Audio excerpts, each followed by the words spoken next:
Hello guys, this is Mehdi Hassan Badal. Welcome to my another blog. This is blog number 17. দেখতে দেখতে 17 number blog হয়ে গেল।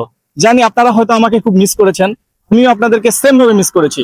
আজকের ব্লগে আমরা চলে যাচ্ছি আপনার পছন্দের জায়গা, আমার পছন্দের জায়গা, সবার পছন্দের জায়গা, ইলিশের শহর চাঁদপুরে।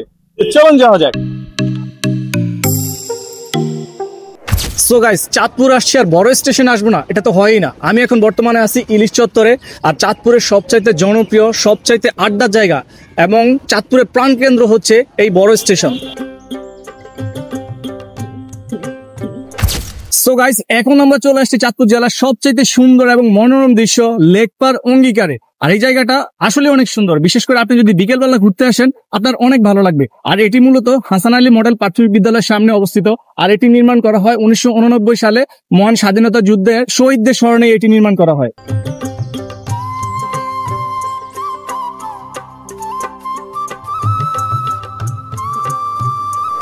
গাইস, আপনারা আরেকটি ভাস্কর্য দেখতে পাচ্ছেন, এটির নাম হচ্ছে রক্তধারা।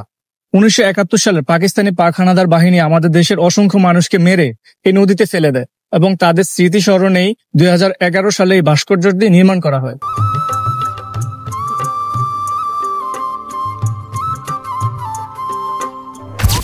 চাঁদপুর পদ্মা মেঘনার মোহনায় এক রূপান্তরিত শহর।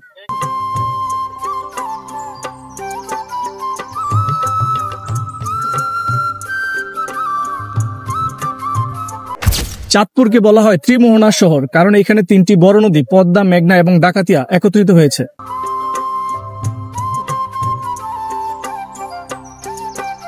চাঁদপুর বাংলাদেশের দক্ষিণ পশ্চিমাঞ্চলের একটি নদীমাতৃক জেলা শহর, যার নাম শুনলেই মনে পড়ে পদ্মা মেঘনার মিলনস্থল। বাট তোমার আমার মিলন এই জন্মে হলো না। যাই হোক, সেই সাথে বিখ্যাত চাঁদপুরের রূপালী ইলিশ।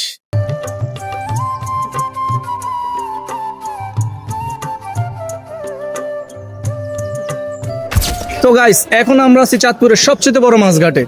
এই মাছঘাটটা ইলিশের জন্য বিখ্যাত, এখানে সবচেয়ে বেশি ইলিশ পাওয়া যায়। আমার তো ইচ্ছে করছে আজকে একটা ইলিশ নিয়েই যাবো আমি। ভাই, আমার তো ইচ্ছা করতেছে সবগুলো ইলিশ নিয়ে যাবো। সো গাইস, চাঁদপুরকে ইলিশের বাড়ি বললেও ভুল হবে না, কারণ এখানকার ইলিশের স্বাদ একটু অন্যরকম, কোমল, তাজা আর অতুলনীয়। বর্ষার মৌসুমে এখানে ইলিশের উৎসবও হয়ে থাকে। চাঁদপুরের ইতিহাসও ছিল বেশ সমৃদ্ধ। ব্রিটিশ আমল থেকে এটি ছিল একটি গুরুত্বপূর্ণ বন্দরনগরী। সো গাইস, চাঁদপুরের সবচেয়ে সুন্দর এবং দর্শনীয় জায়গা বড় স্টেশন, রেল ও নদীঘাট মিলিয়ে এক বিশেষ জায়গা।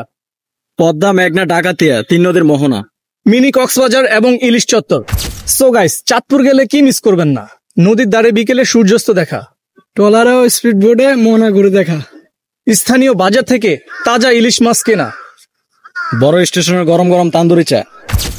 নদী, প্রকৃতি আর ইতিহাসের মিশেলে গড়া এই শহরটা একদিকে যেমন শান্ত, অন্যদিকে ঠিক তেমনই সমৃদ্ধ। সো গাইস, চাঁদপুর এমন এক শহর যেখানে গেলে আপনার মনে হবে সময় যেন একটু ধীরেই চলে।